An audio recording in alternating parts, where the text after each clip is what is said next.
এবং বাংলাদেশের বাইরে পৃথিবীর বিভিন্ন প্রান্তে যেখান থেকে চ্যানেলে দেখছেন আপনাদের সকলকে সাদর আমন্ত্রণ তৃতীয় মাত্রা দেখবার জন্য। প্রিয় দর্শক, গতকাল 10 অক্টোবর ছিল বিশ্ব মানসিক স্বাস্থ্য দিবস এবং এবারকার প্রতিপাদ্য বিষয় সবার জন্য মানসিক স্বাস্থ্য, অধিক বিনিয়োগ, অধিক অবাধ সুযোগ।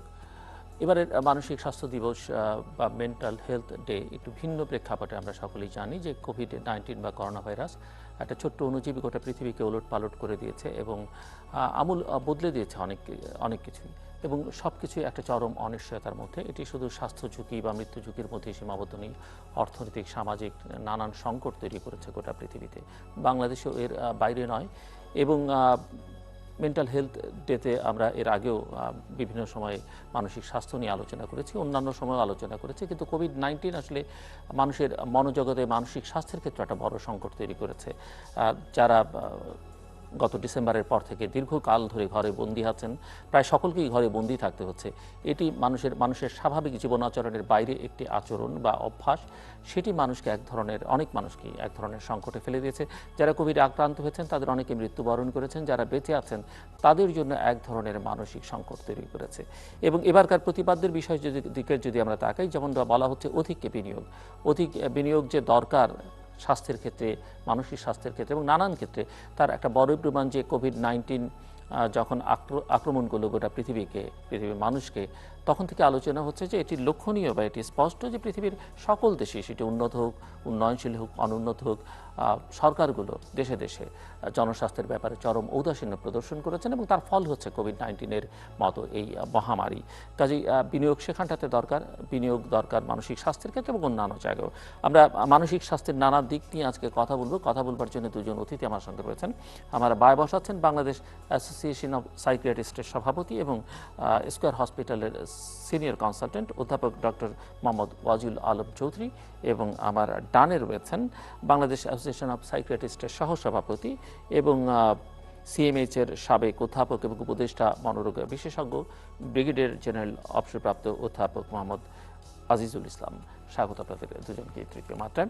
আর ডক্টর ওয়াজিউল আলম চৌধুরী, আপনার কাছে একটা আলোচনাটা শুরু শুনতে চাই যে এবারকার প্রতিপাদ্য বিষয় বিশ্ব মানসিক স্বাস্থ্য দিবসের এটির ব্যাখ্যাটা কি, মানে এই প্রতিপাদ্য কেন বেছে নেওয়া হলো, এবং দ্বিতীয়ত হচ্ছে যে বাংলাদেশের দিবসটি আপনারা বা বাংলাদেশ কিভাবে উদযাপন করলো? ধন্যবাদ আপনাকে। আপনি জানেন প্রতি বছরই 10 অক্টোবর এই দিবসটি পালন করা হয়। এটি হলো world psychiatric federation, mental health federation এবং বিশ্ব স্বাস্থ্য সংস্থা যৌথভাবেই 2003 সাল থেকে এটা শুরু করেছে। তো আমরাও চেষ্টা করি পৃথিবীর অনেক দেশের সাথে আছে এই দিবসটি পালন করা। আসলে হয় কি, এই দিবসগুলো পালন করার মূল উদ্দেশ্য যেটা, যে জনগণকে সচেতন করা, অ্যাওয়ারনেস ডেভেলপ করা। আর যেহেতু মানসিক স্বাস্থ্য আপনি জানেনই, এখানে কিছু স্টিগমা আছে, কুসংস্কার আছে, সেটিও যাতে আমরা দূর করতে পারি, এই লক্ষ্যেই কিন্তু এই দিবসটি পালন বা এই ধরনের দিবসগুলো পালিত হয়। এবার যে প্রতিপাদ্য আপনি যেটা বললেন, যে সত্যিকার অর্থেই যে ইনভেস্টমেন্টের প্রশ্নটা এসছে, অত্যন্ত গুরুত্বপূর্ণ আমি মনে করি এই জন্যে যে কোভিড আমাদের চোখে আঙ্গুল দিয়ে দেখিয়ে দিয়েছে যে আসলে ইনভেস্টমেন্টটা পাবলিক স্বাস্থ্যে বা জনস্বাস্থ্যে কতটা কম। আমরা নয়, পৃথিবীর ধনী দেশগুলো দেখেন যারা রাষ্ট্রীয় নিরাপত্তার কথা খুব বেশি ভেবেছে কিন্তু হিউম্যান সিকিউরিটির কথা একদম ভাবেনি, সেটা এখন প্রমাণিত হলো। সুতরাং সেই প্রেক্ষাপটে যদি আমরা ভাবি যে সবার জন্য মানুষের সাথে, এটি তো অত্যন্ত গুরুত্বপূর্ণ বিষয়, আমরা সবাই চাই। কিন্তু আপনি বোধহয় জানেন যে আমাদের মাননীয় প্রধানমন্ত্রী জননেত্রী শেখ হাসিনা কিন্তু সবসময় বলছেন সবার জন্য স্বাস্থ্য, সবার জন্য মানুষ। তার এই যে সদিচ্ছা এবং দূরদৃষ্টি, এটি আমরা পরবর্তীতে আরও হয়তো জানবো। ইতিমধ্যে কিন্তু উনি এই ব্যাপারে অনেক গুরুত্ব দিয়ে কথা বলেছেন এবং আমরা সত্যি কথা বলতে মানসিক স্বাস্থ্য নিয়ে গত এক দশকে অনেক এগিয়েও গেছি, সেটা হয়তো আলোচনায় আসবে। আর ইনভেস্টমেন্টে যেটা আমরা বললাম, যে দেখেন ইনভেস্টমেন্ট যদি আমি না করি, আজকে আমাদের রোগী কত, প্রায় 2 কোটি, আরও বেশি, বাংলাদেশে 2 কোটিরও বেশি রোগী। 17% হচ্ছে প্রাপ্তবয়স্ক মানসিক রোগীর সংখ্যা, আর শিশু কিশোরদের মধ্যে 14% হলো মানসিক রোগী। তাতে 2 কোটির বেশি দাঁড়ায় আসলে। তো এই যে একটা বিরাট বোঝা, মানসিক বোঝা বা মানসিক রোগী, সেইখানে আমাদের যদি সাইকিয়াট্রিস্টের হিসাব দেখেন 270 জন। কিন্তু এটা তো একটা টিম ওয়ার্ক, শুধু আমি সাইকিয়াট্রিস্ট দিয়ে তো এটাকে ম্যানেজ করতে পারবো না। এখানে সাইকোলজিস্ট লাগবে, সাইকিয়াট্রিক নার্সেস লাগবে, অকুপেশন থেরাপিস্ট, মেলা কিছু। সেই হিসেবে যদি চিন্তা করেন তাহলে জনবল খুবই অপ্রতুল, বলার মতোই নয়। সুতরাং এখন এই রোগী তো আছে, এটা তো আমরা অস্বীকার করতে পারি না, এরা আমাদেরই নাগরিক। সুতরাং নিঃসন্দেহে আমাকে এই মানসিক স্বাস্থ্য কর্মী বাড়াতে হবে, অবকাঠামোগত চিকিৎসা বাড়াতে হবে, ওষুধ বাড়াতে হবে, সব যদি মনে করি আমরা, তাহলে কিন্তু ইনভেস্টমেন্টে যাওয়া ছাড়া কোনো উপায় নাই। এবং ইনভেস্টমেন্ট করে যদি আমরা এগুলো সব মোটামুটি ঠিক করতে পারি এবং এর সাথে সাথে জনবলও তৈরি করতে পারি, নিঃসন্দেহে আমরা হয়তো আস্তে আস্তে হলেও আমরা সবার জন্য মানসিক স্বাস্থ্যের ব্যবস্থাটা করতে পারবো। উদ্দেশ্য এটি, যাতে আমরা সবার অবাধে এই সুযোগটা নিতে পারি। ব্রিগেডিয়ার জেনারেল আজিজ, একটু আপনার কাছ থেকে শুনতে চাইব যে আপনি কি মনে করেন যে বর্তমান প্রেক্ষাপটে এই করোনা কালে আসলে মানসিক স্বাস্থ্যের বিষয়টা কত গুরুত্বপূর্ণ? আপনি নিজে করোনায় আক্রান্ত ছিলেন আমি শুনেছি, এবং লাইফ অ্যান্ড ডেথের মাঝামাঝি থেকে আসলে আপনি বেরিয়ে এসেছেন। সো নিজের অভিজ্ঞতা এবং সামগ্রিকভাবে এই পরিস্থিতিতে আসলে মানসিক স্বাস্থ্যের গুরুত্বটা কতখানি, এবং আপনার দুজনের কাছে আমি জানতে চাইব যে কী ধরনের সংকট আসলে তৈরি হচ্ছে, যারা আক্রান্ত হচ্ছেন তাদের মধ্যে, যারা আক্রান্ত হচ্ছেন না আর স্বাভাবিক জীবনযাপন করছেন, যারা করতে পারছেন এখন পর্যন্ত, তাদের জন্য এক ধরনের মানসিক সংকট তৈরি হচ্ছে। ধন্যবাদ আপনাকে, তৃতীয় মাত্রা এবং চ্যানেল আইকে ধন্যবাদ, এবং যারা আজকের অনুষ্ঠান শুনছেন। আসলে আমরা তো বিশ্ব মানসিক স্বাস্থ্য দিবস নিয়ে কথা বলছি, মানসিক স্বাস্থ্যকে ঘিরেই আমরা কথা বলবো। এটা একটা অপরচুনিটি টু টক। মানসিক স্বাস্থ্য কিন্তু খুব একটা ইম্পর্টেন্ট কম্পোনেন্ট স্বাস্থ্য সেবার। আমরা কিন্তু জানি বিশ্ব স্বাস্থ্য সংস্থা যে স্বাস্থ্যের ডেফিনেশন দিয়েছে, সংজ্ঞা, সেখানে কিন্তু শারীরিক, মানসিক এবং সামাজিক সুস্থতার কথা বলা হয়েছে। তো আমরা যেটা করি সেটা হলো যে শারীরিক স্বাস্থ্যের প্রতি সবাই খুব ঝুঁকে থাকি। মানসিক স্বাস্থ্য এবং সামাজিক স্বাস্থ্যটা আমাদের কাছে ওরকমভাবে নজরে পড়ে না, বা আমরা এটা সম্বন্ধে তত বেশি সচেতন নই। বাট আপনি যেটা বলেন যে কোভিড-19 বলুন আর নর্মাল প্রেক্ষাপট, স্বাভাবিক প্রেক্ষাপট বলুন বা কোভিড-19 বলুন, সবখানেই মানসিক স্বাস্থ্যের গুরুত্ব অনেক বেশি। বাট কোভিড-19 যখন আসলো, আমাদের কিন্তু মানসিক চাপ বেড়ে গেল, মেন্টাল প্রেশার আমাদের উপর বেশি হলো। বিকজ আমরা তো এরকম লকডাউনে কখনো থাকি নাই, আমরা যে ঘরে আবদ্ধ হয়ে গেলাম, এটা কিন্তু একটা মানসিক চাপ। আমি কিন্তু শেয়ার করতে পারি না, ভেন্টিলেট করতে পারি না, বাইরে যেতে পারি না, হইচইটা করতে পারি না, আমাদের জন্য একটা কঠিন অবস্থা। সবচেয়ে কঠিন অবস্থা হলো যে একটা আননোন জিনিসের ভয়ে আমরা সবাই আতঙ্কিত হচ্ছি, সবাই ভীত সন্ত্রস্ত থাকছি, কখন আমাকে করোনা আক্রান্ত করে। আমি শুধু আমার জন্য কিন্তু ভীত নই, আমি কিন্তু করোনা আক্রান্ত হলে আমার সন্তানের কি হবে, আমার পরিবারের কি হবে, সেটাও কিন্তু আমি ভীত। ইনিশিয়ালি কিন্তু আমরা এই ভীত ছিলাম যে আমাদের চিকিৎসাটা হবে কি। এরপরে এই করোনাতে অনেক লস হয়ে গেছে, অনেকের আত্মীয় স্বজন, নিকট আত্মীয়কে হারিয়েছি আমরা, অনেকে চাকরি বাকরি হারিয়ে ফেলেছেন, যেটা আপনি বলেছেন। অর্থনৈতিক একটা চাপ কিন্তু সেটাও মনের উপর প্রভাব ফেলে। এই সব প্রভাবের ফলে এই যে লস, এই যে আতঙ্ক, এই যে আনসিনের বিরুদ্ধে আমরা যুদ্ধ করছি, সেটা, এই যে অর্থনৈতিক সামাজিক যে লস, সব লস মিলে আমাদের মানসিক মনের উপর একটা প্রভাব ফেলছে। এবং এই কথাটা আমি বলতে চাই যে যখন আপনার উপরে মনের কোনো চাপ পড়বে, আপনার শরীরের ইমিউনিটি, রোগ প্রতিরোধ ক্ষমতাও কিন্তু দারুণভাবে কমে যাবে। সুতরাং রোগটা কিন্তু আপনাকে আরও বেশি চেপে ধরবে। তো যারা আমরা যদি এরকম বলি যে কোভিডে কিভাবে এফেক্ট করলো লোকদেরকে, আমাদের দেশেও গবেষণা হচ্ছে, বাট যারা আগে কোভিডে আক্রান্ত হয়েছে, আমি যদি চায়নার কথা বলি, তাদের স্টাডিতে দেখা গিয়েছে যে অ্যাংজাইটি ডিসঅর্ডার, যাদের কোভিডের মাঝে অ্যাংজাইটি ডিসঅর্ডারের মাত্রা কিন্তু 20 থেকে 30 ভাগ। 100 জন মানুষের মধ্যে 20 থেকে 30 জন অ্যাংজাইটিতে ভুগছে, 25% বা 23 থেকে 25% মানুষ ডিপ্রেশনে ভুগছে। বাট সাধারণকালে কিন্তু ডিপ্রেশনের মাত্রা 6 থেকে 10 বা 13%, অ্যাংজাইটির মাত্রা 7 থেকে 8%। তাহলে দেখা গেল যে ডাবল বা ট্রিপল আকারে কিন্তু এটা বেড়ে গিয়েছে। স্লিপ ডিসঅর্ডার কিন্তু খুব কমন, সবাই আমরা ঘুমাতে পারছি না, ঘুম ভেঙে যাচ্ছে, ঘুমের মধ্যে ভয়ে ভয়ে স্বপ্ন দেখছি, আমাদেরকে যেটা হন্ট করে তাড়িয়ে বেড়াচ্ছে সব সময়। সো তাহলে স্লিপ ডিসঅর্ডারটা খুব ইম্পর্টেন্ট হয়ে গেল, অ্যাংজাইটি থেকে, আতঙ্ক থেকে প্যানিক হয়ে গেল। আমরা কিন্তু অনেক রোগীও পাই এরকম যে তার করোনার কোনো লক্ষণ নেই, কিন্তু মনে হচ্ছে দম বন্ধ হয়ে গেল, আমার বোধহয় করোনা হয়ে গেল, এরকম রোগ। আর এরপরে কিন্তু ডিপ্রেশন চলে আসছে। আর যারা হসপিটালে ভর্তি, ইউকেতে একটা স্টাডি হয়েছে, যারা হসপিটালে ভর্তি আছে তাদের মধ্যে 20 ভাগেরও বেশি মানুষ সাইকোসিস, যারা করোনা আক্রান্ত, 20 ভাগেরও বেশি মানুষের সাইকোসিস হচ্ছে। সাইকোসিস হলো যেখানে অসংলগ্ন কথা বলে, অবান্তর কথা বলে, কিছু বুঝতে পারে না, গুরুতর মানসিক রোগ একটা, সেটাতে ভুগছে। তো এই যদি আমরা স্ট্যাটিস্টিক্স দেখি তাহলে কিন্তু বিরাটভাবে প্রভাব ফেলছে। এটা হলো সাধারণ মানুষের উপরে। তাহলে শিশু কিশোরদের কিন্তু আরো বেশি ক্ষতিকর, আরো বেশি প্রভাব ফেলছে। বিকজ আমরা তো এখন ঘরে বের হচ্ছি, কিন্তু শিশু কিশোরে কিন্তু বের হতে পারছে না। অথচ এইখানে এই ডানা মেলার সময়, বিকশিত হওয়ার সময় কিন্তু এইটা তাদের। এখন ক্লাসে যাবে, হইচই করবে, বন্ধুদের সাথে মিশবে, গান গাইবে, আড্ডা দিবে, খেলাধুলা করবে, এই বিকশনটা কিন্তু তারা হচ্ছে না। গ্রোথ অ্যান্ড ডেভেলপমেন্ট এটা হল্ট হয়ে গেছে।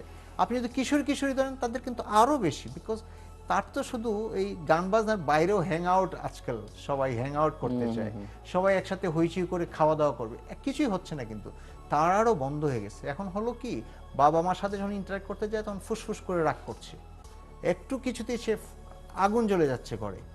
একেবারে ছোট বাচ্চা দেখবেন ন্যাগিং করছে, পিছনে পিছনে মার পিছে দৌড়াচ্ছে, মাকে চেপে ধরছে, স্ক্রিমিং করছে, ছুঁড়ে ফেলছে, রাগ করছে, এগুলি কিন্তু করছে। তাহলে এদের মধ্যেও কিন্তু সাংঘাতিক প্রবাস। আবার ক্লাসও হচ্ছে না, তাদের পড়ালেখার যে বিকশনটা ছিল সেটাও হচ্ছে না। আরেকটা হলো যারা ফ্রন্ট লাইনার, স্বাস্থ্যকর্মী যারা, চিকিৎসক যারা, বা সংবাদপত্র কর্মী বা আইন শৃঙ্খলার বাহিনী, তারা কিন্তু সম্মুখ যুদ্ধ করছে, তাদের মধ্যে কিন্তু প্রভাবটা আরও বেশি। এখনও তো কালের আবর্তে একটু কমে গিয়েছে, কিন্তু এই প্রভাব কিন্তু মোস্টলি রয়ে গেছে। এবং যখন ইনিশিয়ালি ছিল কিন্তু একটা আতঙ্ক ছিল সবার মধ্যে, এবং যারা সামনে থেকে কাজ করেছেন তাদের মধ্যে অনেক রকম অসুবিধা হতো।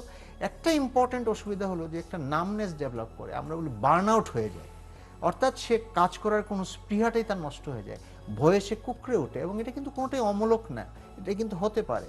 সুতরাং আমরা বুঝতে পারছি যে এই করোনা স্বাভাবিক মানুষের, শিশু কিশোরদের, ফ্রন্টলাইনারদের সবার মধ্যে একটা মানসিক সমস্যা তৈরি করছে। বিশেষ করে যারা করোনা আক্রান্ত হয়েছে তাদের মধ্যে আরেকটা ভয় হচ্ছে, বিশ্ব স্বাস্থ্য সংস্থা বলেছে যে এই করোনা দূর হয়ে যাবে, করোনা প্যান্ডেমিক চলে যাবে, কিন্তু করোনার এই ট্রমাটা, ইফেক্টটা, মানসিক চাপটা কিন্তু থেকে যাবে। এবং সেটা থেকে পোস্ট ট্রমাটিক স্ট্রেস ডিসঅর্ডার বলে একটা রোগ আছে, যেটা এই ট্রমার পরে, মানসিক চাপের পরে হয়, সেটা কিন্তু থেকে যাবে এবং একটা প্যান্ডেমিক হবে অফ দি সাইকাট্রিক ডিসঅর্ডার বা সাইকোলজিক্যাল প্যান্ডেমিক হবে একটা। এটা কিন্তু আমাদের সামনে, এটা বিশ্ব স্বাস্থ্য সংস্থা বলেছে, আমাদের কোনো বক্তব্য না। সুতরাং করোনায় কিন্তু সব দিকে আমাদেরকে এফেক্ট করছে, এর মধ্যে কোনো সন্দেহ নেই। সো প্রফেসর চৌধুরী, আপনার কাছ থেকে শুনতে চাইবো পারি এই সংকট মোকাবেলার উপায় কি আসলে, মানে আপনারা মানসিক স্বাস্থ্য বিশেষজ্ঞরা আসলে ধন্যবাদ। আসলে কিভাবে পরামর্শ দিচ্ছেন বা কিভাবে তৈরি করতে চাচ্ছেন দেশের মানুষকে, নাগরিকদেরকে? সাপ্লিমেন্ট করি যে কিছু কিছু তো মানুষের রোগ ছিলই, থাকবে, আছে, যেটা আপনি বলেছেন যে 2 কোটি বাংলাদেশি, 2 কোটি। করোনায় যে মারাত্মক বিষয়টা হয়েছে কি, এর তীব্রতা বেড়ে গেছে, ভয়ঙ্কর রকমের তীব্রতা বেড়ে গেছে। আচ্ছা, স্কুলের বাচ্চাদের, স্কুলের ব্যাপারটা একটু বলি আপনাকে। দেখেন যে বাচ্চারা তো স্কুলে শুধু শিখতে যায় না, পড়াশোনা না, তো সেখানে তার সিকিউরিটি আছে, তার খেলাধুলা আছে, তার নিউট্রিশন আছে, ইভেন এডুকেশন তো আছে। এই বিষয়গুলোতে দারুণভাবে সোশ্যালাইজেশন আছে। এবং আরও দেখেন, তারা স্কুলে কিন্তু এক ধরনের দক্ষতা শিখে, স্কিল ডেভেলপ করে, তার সহমর্মিতা ডেভেলপ করে, এবং তার সেলফ আইডেন্টিটি ডেভেলপ করে, নিয়মানুবর্তিতা শিখে। প্রত্যেকটা জায়গায় সে কিন্তু মার খাচ্ছে। ফলে ওভারঅল একটা খুবই খারাপ একটা অবস্থা দিকে যাচ্ছে। আচ্ছা, আমরা যেটা করছি আপনাকে বলি যে এখন কিন্তু সরকারি বেসরকারি দুইভাবেই কাজ হচ্ছে। এবং আমি মনে করি যে একেবারে, আমি দেখেছি, আমরা যেটা অবজার্ভ করি, একেবারে ব্যক্তিগত পর্যায়ে থেকেও কাজ হচ্ছে। ব্যক্তিগত পর্যায় থেকে, কমিউনিটি থেকে, ইনস্টিটিউট থেকে, সবখান থেকে যে যেমনভাবে পারছে হেল্প করছে, এতে কোনো ভুল নাই। আর আমিও সরকারি কাজ করতাম, ইনস্টিটিউটের পরিচালকের দায়িত্বে ছিলাম কয়েক বছর আগে। আমাদের ইনস্টিটিউটের কেন্দ্রিক যে কাজটা হচ্ছে, অর্থাৎ সরকারি কাজটা, আমরা আলাদাভাবে কিছু ইউনিট করেছি, যেটা আউটডোরে যা রুগীরা আসছে, এবং কিছু আলাদা অনলাইন সার্ভিস চালু করা হয়েছে। এটা অনেকগুলো নাম্বারই আমরা দিয়েছি, যেটা আমরা টেলিমেডিসিন এই জাতীয় করার চেষ্টা করছি। এবং বাংলাদেশে আমাদের যে ঢাকায় যেটা আছে, অর্থাৎ বঙ্গবন্ধু মেডিকেল ইউনিভার্সিটি, সেখানে আলাদাভাবেই এগুলো করা হচ্ছে। যে কাজটা আমরা করার চেষ্টা করছি, যে বাংলাদেশে যারা মেন্টাল হেলথ ওয়ার্কার আছে, শুধু সাইকিয়াট্রিস্ট বলবো না, সবার মধ্যে আমরা এই ওয়েবিনারের মাধ্যমে কিছু কাজ করছি। জাস্ট অ্যাওয়ারনেস, শুধু মানে সাধারণ মানুষের অ্যাওয়ারনেসও যেমন দরকার, যারা হেলথ ওয়ার্কার তাদেরকেও আমরা অ্যাওয়ারনেস করছি। এই উদ্দেশ্যে আমরা যে কাজগুলো করেছি, সরকারের সাথে কোলাবোরেশন, বাংলাদেশ সাইকিয়াট্রিক অ্যাসোসিয়েশন এবং ডিজি হেলথ এবং মিনিস্ট্রি অফ হেলথের সাথে আমরা কিছু ম্যানুয়ালস বের করেছি, কিছু গাইডলাইন বের করেছি। গাইডলাইনটা এই জন্য প্রয়োজন হয়েছে যে আজকে যারা কোভিড আক্রান্ত, তাদের মধ্যে কিন্তু মানসিক সমস্যা হচ্ছে। ডক্টর ব্রিগেডিয়ার আজিজ যেটা বললো যে সাইকোসিস, আইসিইউতেও কিন্তু সাইকোসিস ডেভেলপ করে। আইসিইউতে ভর্তি রোগীর মধ্যে কিন্তু এরকম অসংলগ্ন আচরণ দেখা যাচ্ছে, বা তীব্র বা গুরুতর মানসিক সমস্যা দেখা যাচ্ছে। কিন্তু একটা করোনা রোগী সব ওষুধ দিতে পারবো না আমরা। আগে যেটা আমরা দিতে পারতাম নন করোনা রোগীকে, করোনা রোগী কিন্তু সব ওষুধ দেওয়া যাবে না, যেহেতু ইতিমধ্যে তার লাংসটা নষ্ট হয়ে আছে। এই কারণে একটা গাইড অত্যন্ত প্রয়োজনীয় ছিল, যেটা সারা পৃথিবী জুড়ে হচ্ছে, WHO-রও গাইড আছে। আমরা আমাদের দেশের কথা বিবেচনা করে একটা কাস্টমাইজ করে যেসব ওষুধ অ্যাভেলেবল সেই করে একটা গাইডলাইন করা হয়েছে, এবং বাংলায় ইংরেজিতে কিছু ম্যানুয়ালস তৈরি করা আছে, এগুলো আমরা ডিস্ট্রিবিউট করছি, একেবারে গ্রাসরুট লেভেলের চেষ্টা করছি। এইভাবে যতটা কানেক্ট করা যায় একেবারে গ্রামাঞ্চল থেকে, সেই চেষ্টাগুলো আমরা করছি এখন এইভাবে আর কি। বাট সাধারণভাবে আপনাদের পরামর্শ কি, মানে যারা ঘরে বন্দী আছেন বা এখন তো একটু একটু করে বের হবার চেষ্টা করছেন, কিন্তু তাতেও তো ওই যে মাস্ক পরতে হবে, হাতটা দিয়ে রাখতে হবে, দূরত্ব রাখতে হবে, এক ধরনের তো মানুষের আমাদের স্বাভাবিক আচরণের মধ্যে এটা পড়ে না, এবং আমরা তো অভ্যস্ত নেই। তো সাধারণভাবে মানুষের জন্য আপনাদের পরামর্শ কি, এবং যেই ঘরে যেই পরিবারে করোনা রোগী আছে তাদের জন্য, বা করোনায় আক্রান্ত যারা হয়েছেন ইতিমধ্যে তাদের জন্য আপনাদের পরামর্শ কি? মানে একটা তো হচ্ছে মেডিসিনের ব্যাপার, আমি মেডিসিনের বাইরে ট্রিটমেন্টের, বুঝতে ধন্যবাদ চাচ্ছি। জি। ধন্যবাদ আপনাকে। এখানেও আমরা তিনটা পর্যায়ে কথা বলি। একটা হলো সাধারণ মানুষের জন্য, একটা শিশু কিশোরদের জন্য, আর একটা হলো ফ্রন্ট লাইনারদের জন্য। এইভাবে আমরা যদি ভাগ করে কথাটা বলি, আমরা শুধু করোনা প্রেক্ষিত বলছি, এই সংকটের কথা বলছি। এরপরে যদি আমরা সুযোগ পাই তাহলে টোটাল সংকটের ব্যাপারে আমরা একটু কথা বলবো। না, আমরা আসবো, আমি সেই প্রসঙ্গে যাব। করোনার মধ্যে সাধারণের যেটা করতে হবে, প্রথমে আমাদেরকে এটা অ্যাকসেপ্টেন্সে আনতে হবে। আমাদের মনের মধ্যে এটাকে এভাবে ধারণ করতে হবে যে করোনা আমরা তো দেখি না, বাট আমরা এটা মোকাবেলা করব, আমাদেরকে করতে হবে। কেন করতে হবে? বিকজ এটা আমার এক্সিস্টেন্সের প্রশ্ন, আমার বাঁচার প্রশ্ন, সেই জন্য আমাকে তৈরি হইতে হবে সেইভাবে।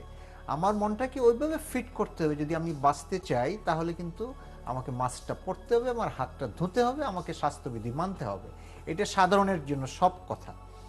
আরেকটা যেটা, যে আমরা যদি বন্দী হয়েছি, আমাদের যদি লস হচ্ছে, আমাদের যদি জীবন মরণ হিসাব হচ্ছে, এই যে স্ট্রেসগুলি আসছে, স্ট্রেসগুলি রিলিভ করতে হবে। রিলিভ করব কি করে? যেটা স্যার বলেন, বি কানেক্টেড। আমরা বলি সবার সাথে কানেক্টেড থাকেন, যোগাযোগ রাখেন। আজকাল তো কানেক্টেড থাকা ইজি, কিন্তু কানেক্টেড থাকা মানে না যে আপনি শুধু করোনার খবর শুনবেন, এই হলো তো সেই হলো, অমুক মারা গেল তো ওইরকম হয়ে গেল, এরকম না। কানেক্টেড থাকেন ওয়েলবিং নিয়ে, ভালো থাকেন, একটু ফান করি, একটু গল্প গুজব করি, একটু টিভির পুরনো নাটকটা দেখি, অনেক ভালো নাটক ছিল, আগে দেখি নাই এখন দেখি। একটু আগে এই কোরআন শরীফটা পড়তে চেয়েছিলাম, অর্থ করে পড়তে পারি নাই, ওই নভেলটা পড়তে চেয়েছিলাম, পড়তে পারি নাই, এখন সেগুলি করি। আগে আমার বাচ্চার সাথে তো আমি সময় দিতে পারি না, এখন সময়টা দিই। এখন তো ঘরে আমরা এটা প্র্যাকটিস করতে পারি। পরিবারের বন্ধনটা আমাদেরকে বাড়াতে হবে, তাহলে কিন্তু আমাদের বাচ্চারাও ভালো থাকবে, আমাদের শিশু কিশোররা ভালো থাকবে। সেখানে কি করতে পারি? একটা পারিবারিক আবহ এরকম তৈরি করি যেখানে সবাই একসাথে থাকবো, একটা বন্ডেজ তৈরি করব। সবাই একসাথে থাকলে কি একটা ইজিলি সব কিছু কিন্তু নেওয়া যায়, শেয়ার করে ফেলা যায় জিনিসটা।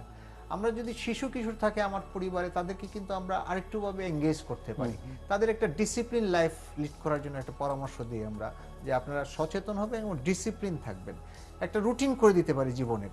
কিন্তু এটা আবার এরকম করি না যেন একেবারে হ্যাঁ yes you have to follow this one, এটা করলে তো আবার মানসিক চাপ হবে, এরকম যেন না করি। বাট একটা ডিসিপ্লিন করে দিলে হলো কি, লাইফটা একটা ভাগ ভাগ করে আমরা এই সময় একটু আনন্দ করব, এই সময় একটু খাওয়া দাওয়া করবো, এই সময় একটু পড়ালেখা করব, এগুলি কিন্তু আমরা এইভাবে ভাগ করে দিতে পারি। ইম্পর্টেন্টলি এক্সারসাইজ কিন্তু একটা ভালো রোল প্লে করতে পারে, এবং বিশ্ব স্বাস্থ্য সংস্থা কিন্তু একটা প্রেসক্রিপশন দিয়েছে যে শিশু কিশোরদের 1 ঘন্টা এক্সারসাইজ করার জন্য বলেছে, এবং যারা বড় তাদের আধা ঘন্টা এক্সারসাইজ করার জন্য বলেছে। এক্সারসাইজ কিন্তু মানসিক চাপ দূর করার জন্য খুব একটা ইম্পর্টেন্ট ওয়ে। রিল্যাক্স করার, এটা রিল্যাক্স করে, শরীর রিল্যাক্স করে, মন রিল্যাক্স করে, এবং ব্রেইনের মধ্যে একটা কেমিক্যাল তৈরি করে যেটা it gives a feeling of wellbeing. সেজন্য এক্সারসাইজটা কিন্তু আরেকটা ইম্পর্টেন্ট। আমি যেটা বলছিলাম যে ঘরে আমার বাচ্চাদের নিয়ে, যদি বড় বাচ্চা হয়, আমরা একটু জেনারেল নলেজে একটু কুইজ দিতে পারি না, একটু গাড়ি বুদ্ধি খাটাও, একটু ম্যাথের কুইজ দিতে পারি, সবাই মিলে একটু ক্যারাম খেলতে পারি, একটু লুডো খেলতে পারি, আবার সবাই মিলে কিন্তু রান্নাঘরেও যেতে পারি, একটু একটু পিকনিক ভাব আমরা তৈরি করতে পারি। এই যদি হয় পরিবেশটা, তাহলে কিন্তু অনেক লাভ হবে। অনেকে কিন্তু ধর্মকর্ম করে খুব মনে প্রশান্তি পান। তো ধর্ম কিন্তু একটা পালন করা, যে যে ধর্মেরই হোক, সেটা পালন করা কিন্তু একটা প্রশান্তি তৈরি করে, মনের শান্তি দেয়, সেটাও কিন্তু আমরা করতে পারি। আমি বলতে চাচ্ছি এই সমস্তের মাধ্যমেই স্ট্রেসটা কিছু রিলিভ হবে। স্ট্রেসটা রিলিভ হলে, মানসিক চাপটা রিলিভ হলে কিন্তু মনটা একটু ভালো হবে, একটু উৎফুল্ল থাকবে। তাহলে বোধহয় আমরা সবাই ভালো থাকবো, তাহলে ঘরের সহিংসতাও কমে যাবে, আমাদের যে নারীর প্রতি সহিংসতা কি কি আছে এগুলি সব লাঘব হবে। আমার মনে হয় এই পথগুলি যদি আমরা অবলম্বন করি তাহলে সুবিধা হবে। জি, ডক্টর চৌধুরী, আমি একটু আপনার কাছ থেকে শুনতে চাইব, নারীর প্রতি সহিংসতা এটা একটা বার্নিং ইস্যু এই মুহূর্তে, এবং এটা এক ধরনের এখন কেউ কেউ তো মহোৎসব শব্দটাই ব্যবহার করছেন, যে চারিদিকে ধর্ষণের এক ধরনের মহোৎসব চলছে। হঠাৎ করে এই সংকটের মধ্যে এই যে মানুষের এই যে কুপ্রবৃত্তি, সেটা কিভাবে প্রশ্রয় পায় বা জেগে ওঠে, একটু আমি বুঝতে চেয়েছি, বা এই পরিস্থিতিটাকে আপনারা মানসিক স্বাস্থ্য বিশেষজ্ঞরা কিভাবে দেখছেন, ধন্যবাদ এবং আপনাকে। এ থেকেও আসলে পরিত্রাণ, যেটি নারীর প্রতি শ্রদ্ধাবোধ, নারীর প্রতি সহমর্মিতা বা সহিংসতা বন্ধের দিকটা বিবেচনা করা, সেটা কিভাবে নিশ্চিত করা যায়, ধন্যবাদ বা আপনাকে। এই সংকটের আরো কোনো উৎস আরো আছে কিনা, সেটাও একটা। সত্যি কথা বলতে কি যে নারীর প্রতি সহিংসতা বা এই ধরেন এই ভায়োলেন্স, এটা তো নতুন বিষয় নয়, যুগে যুগে হচ্ছেই, কিন্তু সত্যি কথাই তাই এই গত কিছুদিন থেকে এটা যেন একটা চরম পর্যায়ে চলে যাচ্ছে আমরা দেখতে পাচ্ছি। এখানেও কিন্তু আমরা বলবো যে এখানে হয়তো করোনার কিছুটা ভূমিকা আছে, ডেফিনেটলি আছে। আমরা যদি আজকে এরকম হতো যে আমরা করোনার আগে থেকেই যদি আমরা একটা সুন্দর মানসিক স্বাস্থ্য ব্যবস্থা গড়ে তুলতে পারতাম সবখানে, তাহলে যে এই যে আজকে সরাসরি ধর্ষণ বা আরও মারাত্মক রকমের ক্রাইম করতে যাচ্ছে বা করছে, হয়তো কিছুটা প্রতিরোধ করা যেত। কারণ আপনি হয়তো খেয়াল করে দেখবেন, কিংবা এই যারা আজকে এই সব অপরাধ করছে তাদের যদি আমরা পুরনো হিস্ট্রি, পাস্ট হিস্ট্রি বা আগের ঘটনা অ্যানালাইসিস করে দেখতে চাই, তাহলে হয়তো দেখব যে বেশ কিছু সংখ্যক আছে যাদের মানসিক সমস্যা আছে। বিশেষ করে আমরা একটা জিনিসের প্রতি খুব গুরুত্ব দিই, এটা আমরা বলি পার্সোনালিটি ডিসঅর্ডার, ব্যক্তিত্বের সমস্যা। অনেক ব্যক্তিত্বের সমস্যা আছে, এমন ব্যক্তি যার এক পর্যায়ে এসে এরকম একটা পর্যায়ে চলে যায়, anti social personality, borderline personality disorder. কিছু কিছু সাইকিয়াট্রিক ডিসঅর্ডারও আছে যেগুলোতে মানুষের এ ধরনের আচরণ করে ফেলতে পারে। এরপরও যদি আমি বলবো যে না, শুধুই যে মানসিক সমস্যা তা কিন্তু নয়, মানসিক সমস্যা ছাড়াও কিন্তু মানুষ এরকম ক্রাইম বা অপরাধ করছে। এখন আমি যেটা মনে হয় যে এই করোনার অবস্থায় যে একটা অনিশ্চয়তা দেখা দিয়েছে, সব কিছু মিলিয়ে যে পরিবেশ বা পরিস্থিতি, একটা আর্থসামাজিক যে অনিশ্চয়তা, স্বাস্থ্যগত অনিশ্চয়তা, সব কিছু মিলিয়ে হয়তো মানুষের মনে একটা প্রবল চাপ পড়ছে। যে কারণে আমি যেটা বলছি যে যে অসুখগুলো এক্সিস্ট করছিল, যে মানসিক সমস্যাগুলো এক্সিস্ট করছিল, সেগুলোর মাত্রা কিন্তু আস্তে আস্তে বেড়ে যাচ্ছে, অনেক মাত্রায় বেড়ে গেছে, যেটা একটা বহিঃপ্রকাশ হিসেবে আসতে পারে, এটা অস্বীকার করার কোনো উপায় নাই। তো যেটি হোক, যে আমরা সবসময় আজকে সকালে আমরা এই অনুষ্ঠানটা এভাবে একটা আলোচনা এসেছিলাম যে আজকে যদি আমরা সবার জন্য মানসিক স্বাস্থ্য নিশ্চিত করতে পারতাম আগে থেকেই, তাহলে হয়তো এদেরও অনেকটা চিকিৎসার আওতায় আনা যেত, হয়তো এতটা তীব্র মাত্রা আমরা দেখতে পারতাম না। আর একটা বিষয় আমি বলি যে আমরা করোনার কারণে যেসব কাজ হচ্ছে, আমরা সাপোর্ট করছি বা বিভিন্ন রকমের ধরেন আমরা চিকিৎসকরা কাজ করছে, আইন শৃঙ্খলা বাহিনী কাজ করছে, প্রশাসন কাজ করছে, কিন্তু এই কানেক্টেডনেসের ক্ষেত্রে সবচেয়ে বড় ভূমিকা কিন্তু মিডিয়ার। আজকে আপনি দেখেন মিডিয়ার কারণে কিন্তু আজ যে আমরা মাস্ক পরতে বলছি, সেটা আমরা মিটিং করছি হয়তো ডিজি অফিসে বসে, কিন্তু এটা প্রচার হচ্ছে মিডিয়ার মাধ্যমে। তো এইটাও একটা কারণ যে মিডিয়ার কারণে কিন্তু আমরা অনেক কিছু জানতে পারছি, এটাতে কোনো ভুল নেই। হ্যাঁ, তবে নিঃসন্দেহে এই যে বাড়াবাড়িটা হচ্ছে, এখানে কিছুটা হলেও করোনার ভূমিকা বা এই পরিস্থিতির ভূমিকা আছে বলে আমার মনে হয়। প্রফেসর ইসলাম, আপনি কি মনে করেন? একটু আমি যোগ করতে চাই, এই যে এখন যে কুপ্রবৃত্তিগুলি হচ্ছে, আপনি যেটা বললেন, কয়দিন আগে আমি আপনার একটা অনুষ্ঠানও দেখছিলাম, একটা শব্দ নিয়ে একজন একটু আপত্তিও প্রকাশ করলেন। আমরা কিন্তু এটাকে, এই ধর্ষণ বা নারীর প্রতি যে সহিংসতাকে, এটাকে কিন্তু ভিন্ন ভিন্ন মাত্রিকে দেখতে হবে, শুধু একটা পয়েন্ট দিয়ে দেখলে হবে না। যেমন অর্থনৈতিক বলেন বা সামাজিক বলেন বা রাজনৈতিক বলেন বা স্বাস্থ্য বলেন, সব মিলিয়ে দেখতে হবে।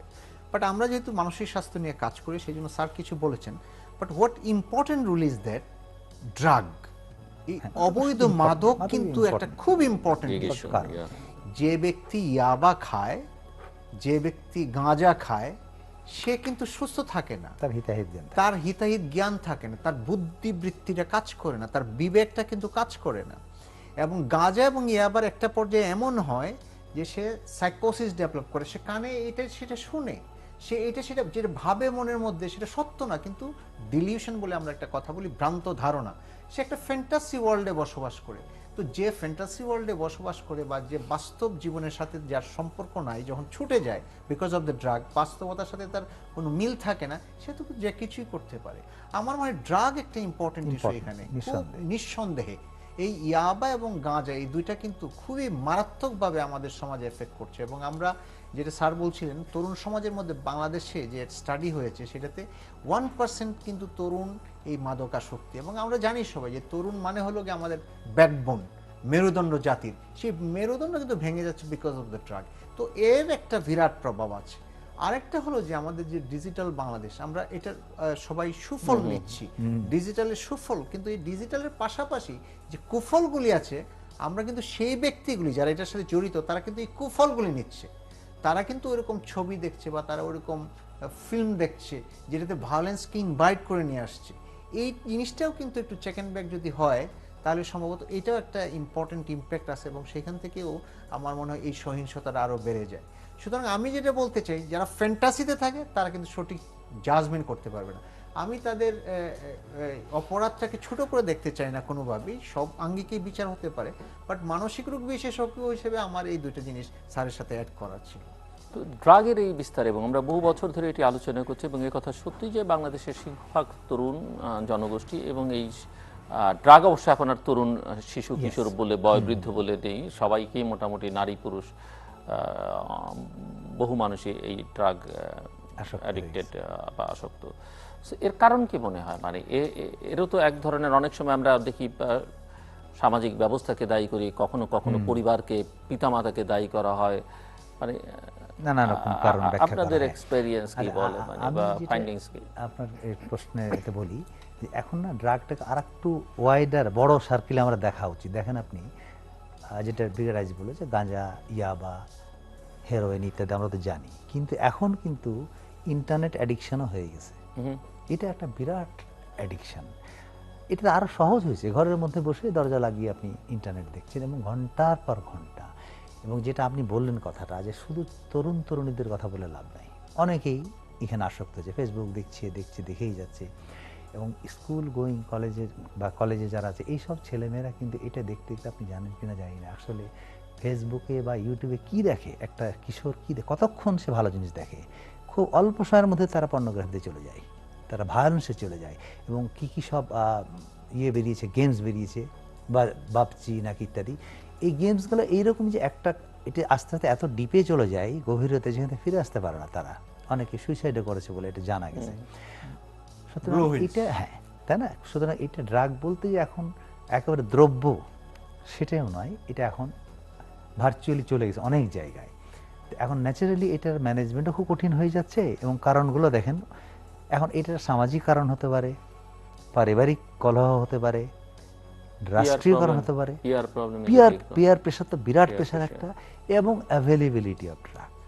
তো এইগুলো কারণ যদি আপনি উল্লেখ করেন, অনেক কারণই হয়তো আমরা পাবো, কিন্তু আশ্চর্য ব্যাপার যে প্রায় প্রতিদিনই নতুন নতুন কিছু কিছু হচ্ছে। ড্রাগ কিন্তু একটা ফ্যাশনের মতো। আপনি দেখেন, আজ থেকে 20-30 বছর আগে কিন্তু হিরোইন একদম টপ ছিল, 1 নম্বরে। তার আগে গাঁজা ছিল, গাঁজা আমরা ছোটবেলা থেকে শুনে আসছি, ওয়াইন ছিল, এটা আছে। তারপর হিরোইন আসলো, ফ্যান্সি আসলো, এই করতে করতে এখন ইয়াবা আসছে, হয়তো কখন আসবে আমি জানি না কি হবে। তো এই যে চেঞ্জ হচ্ছে, চেঞ্জ হওয়ার সাথে কারণ কি? নিশ্চয় এর একটা বাণিজ্যিক দিকও আছে। আপনি জানেন বাংলাদেশ কিন্তু কোনো ভালো ড্রাগ, যেগুলো আমরা বলি দামি ইয়াবা, কোনোটাই প্রডিউস করে না। গাঁজা কিছু হতো নওগাঁ এলাকায়, কিন্তু এত ড্রাগ কোথা থেকে আছে? এটা ট্রানজিট একটা। এই যে ধরেন গোল্ডেন ট্রায়াঙ্গেলে এসে যেসব ড্রাগ প্রডিউস হচ্ছে, এগুলো ইউরোপে যাচ্ছে, হাজার হাজার গুণ দাম বেশি ওখানে হচ্ছে, যাচ্ছে কোথা দিয়ে? বাংলাদেশ দিয়ে। এই ট্রানজিটের সময় হয়তো আমরা কিছু পাই, তাতেই কিন্তু এই অবস্থা। এর সাথে একটা বিরাট লগ্নি আছে, ব্যবসা আছে, সব কিছু মিলে সত্যিকার অর্থে একটা খুবই জটিল একটা অবস্থা একেবারে। আমরা যখন ড্রাগ কন্ট্রোল বা এর কথা চিন্তা করি, তখন 3টা জিনিস বলা হয়, যে তার supply reduction, demand reduction, harm reduction. এই ক্ষেত্রে একজন চিকিৎসকের ভূমিকা হচ্ছে কি? Harm reduction. কিন্তু সাপ্লাই অ্যান্ড ডিমান্ড এটা কিন্তু বিরাট একটা রাষ্ট্রীয় ব্যাপার। এখানে অনেকগুলা মন্ত্রণালয় বা অনেকগুলা দপ্তর কিন্তু জড়িত। তা আপনি দেখেন সেইখানে হাত দেওয়াটা ভিতরে খুব জরুরি, তাহলে হয়তো গোড়ায় হাত দিলে অনেক কিছুই সহজ হবে। আমরা যেটা করি কি, একজন আসলে আসক্ত হওয়ার পরে হয়তো আমাদের কাছে আসে, আমরা তাকে চেষ্টা করি কীভাবে ফিরিয়ে আনা যায়, কিংবা নেশার কারণে অন্যান্য যে শারীরিক সমস্যাগুলো থেকে যে মৃত্যুবরণ করছে, সেখান থেকে কীভাবে ফিরিয়ে আনা যায়, এটি হলো আসলে সমস্যা। এমনিতে কেউ কেউ বলে থাকেন, হয়তো তারা বা সত্যতা নাও থাকতে পারে, যে সোসাইটি যত বেশি কনজারভেটিভ, সোসাইটির সংকটগুলো তত বেশি। এবং অনেকে মনে করেন যে এই যে ড্রাগ এত বেশি বিস্তৃত হয়েছে যে অনেক জিনিস আমাদের এখানে নিষিদ্ধ। সে ফর এক্সাম্পল অ্যালকোহলের প্রতি এতটা রেস্ট্রিকশন না থাকলে হয়তো, এবং কোনটা বেশি ক্ষতিকর কোনটা কম ক্ষতিকর সেই আলোচনা, সেই বিতর্ক আছে। তো সেই জায়গাটাতে আপনাদের অবজারভেশন কি, মানে আপনারা কি মনে করেন?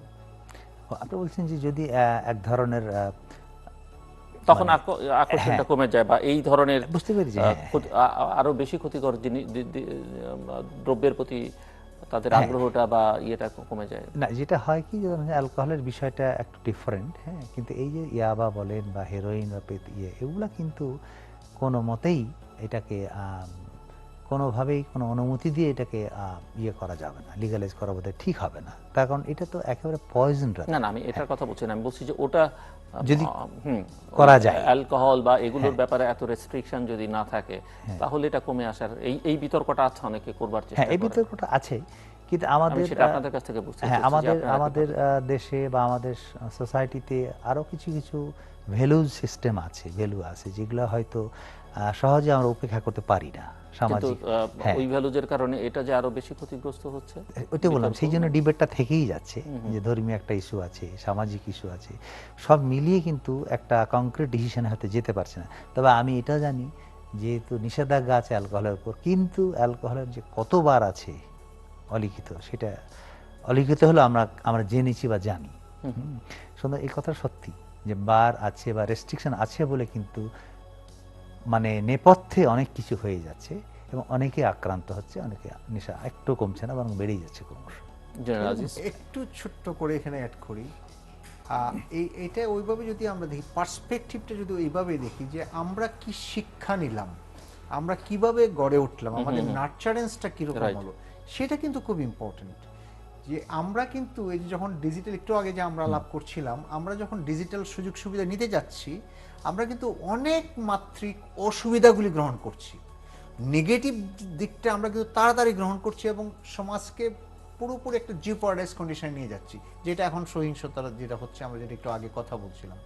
সেই জন্য যদি আমরা অ্যালকোহল ওপেন করে দিই, আমরা না আবার সেইভাবে অবাধ অ্যালকোহল খেয়ে আবার গা ভাসিয়ে দিলাম, অ্যালকোহলও তো ক্ষতিকর অবশ্যই। অ্যালকোহল কিন্তু ব্রেন আপনাকে, না, আমি যেটা কোনটার মধ্যে মানে এই যে ব্যালেন্স করা, বা আপনি ইন্টারনেটকে তো আপনি বাদ দিতে পারবেন না, ইউ ক্যান্ট অ্যাভয়েড। আপনি ইন্টারনেটকে বন্ধ করে দিয়ে আপনি চলতেই পারবেন না, বাচ্চাদের হাতে কেন না, আজকে তাকে ক্লাস করতে হচ্ছে অনলাইনে, না সেই জন্য করা যাচ্ছে না। এবং আমরা কি ভালোটা নিতে পারবো কি, এবং ওই নো হাউটা না থাকলে তার পক্ষে ক্লাস করা সম্ভব হচ্ছে না। সেই জন্য যেটা দরকার আর কি, আমি যেটা বলছিলাম, যে ভারসাম্যটা বজায় রাখা, বা আমরা যদি আগে থেকে নিচের থেকে শুরু করি, তাহলে হয়তো এটা ব্যালেন্স করা যাবে।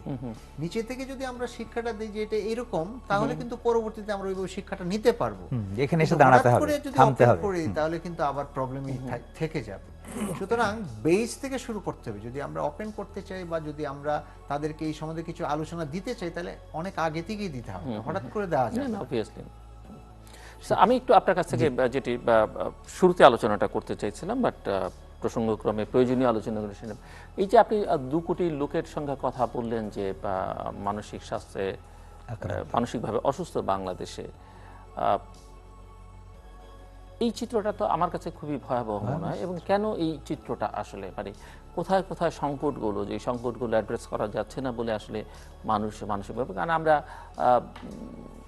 বলছি যে আমরা উন্নয়নের রোল মডেল, আমরা নানা দিক থেকে এগিয়ে যাচ্ছি, আমাদের অনেক রকমের অর্জন, গোটা বিশ্ব আমাদের দিকে তাকিয়ে আছে, তারপরে আমাদের দেশের মানুষ কেন এত মানসিকভাবে অসুস্থ হবে, তার সংকটগুলো আসলে কোথায়, সেটা একটু আপনার। হ্যাঁ, আসলে সত্যি কথা বলতে কি, যে ধরেন আজকে আমরা বলছি 2 কোটি, মানে অ্যাডাল্টের মধ্যে 17% বা শিশুদের মধ্যে 14%, এটা কিন্তু পিকচারটা গ্লোবাল পিকচার একেবারে, এটা কিন্তু সারা পৃথিবী জুড়েই, শুধু আমাদের নয়, ওয়েস্টার্ন ওয়ার্ল্ডে কিন্তু আরও বেশি। এখন কারণগুলো হয়তো ভিন্ন ভিন্ন হতে পারে, হ্যাঁ, আর এই পিকচার কিন্তু একদিনে হয়নি, আমাদের এই জরিপ কিন্তু 2005-এও ছিল। না, আমি সেটা বলছি, বাংলাদেশের কথা বলছি, বাংলাদেশের প্রেক্ষাপটে কেন বাড়লো। হ্যাঁ, ওই আবার দেখেন ওই প্রশ্ন যেগুলো আমরা আলোচনা করি, সেগুলো কিন্তু চলে আসছে, যে মানসিক রোগ, আবার ওই এখানেও সামাজিক কারণ আছে, এখানেও অর্থনৈতিক কারণ আছে, এখানেও হতাশা আছে, এখানেও বেকারত্ব আছে, এবং যে যে প্রবলেমটা জেনেটিক যে ফ্যাক্টরটা আমরা বলি যে এটা আমরা কোনোভাবেই এড়িয়ে চলতে পারি না। যেন একজন সিজোফ্রেনিয়া রোগী তার বাবা মা থাকলে তার হতে পারে, সম্ভাবনা খুব বেশি। ডিপ্রেশনের ক্ষেত্রেও তাই, অন্যান্য বেশ কিছু মানুষেরও যেগুলো কিন্তু বংশগতির কারণে হয়ে যায়। কিন্তু সব কিছু এটা নয়, বরং এই যে এনভায়রনমেন্ট যেটা দুটো ফ্যাক্টরই বলা হয় ইম্পর্টেন্ট, একটা জেনেটিক ফ্যাক্টর এবং এনভায়রনমেন্ট ফ্যাক্টর, এবং কখনো কখনো দুটোর মিথস্ক্রিয়া তো হচ্ছে। তো এনভায়রনমেন্ট কিন্তু আপনি দেখেন আমরা যেভাবে গত 2-3 দশকে এত দ্রুত পাল্টালো, এটার সাথে তাল মিলাতে যে অনেকেই মানসিক রোগে আক্রান্ত হচ্ছে, বিশেষ করে গুরুতর না হোক অন্তত এই যে অ্যাডিকশন বলেন, অ্যাংজাইটি বলেন, ছোটোখাটো ডিপ্রেশন বলেন, এই বিষয়গুলো কিন্তু ইন্ডাস্ট্রিয়ালাইজেশনের সাথে, সভ্যতার সাথে কিন্তু অনেকটা যায়। হ্যাঁ, মানুষ যত দ্রুতগামী হবে, যত ফার্স্ট লাইফ লিড করবে, এ ধরনের অটোমেটিক, যেটা আগে ইতিমধ্যেই কিন্তু ওয়েস্টার্ন ওয়ার্ল্ডে হয়ে ছিল, যে কারণে ওদের দেশে কিন্তু মানসিক স্বাস্থ্য বেশ জনপ্রিয়।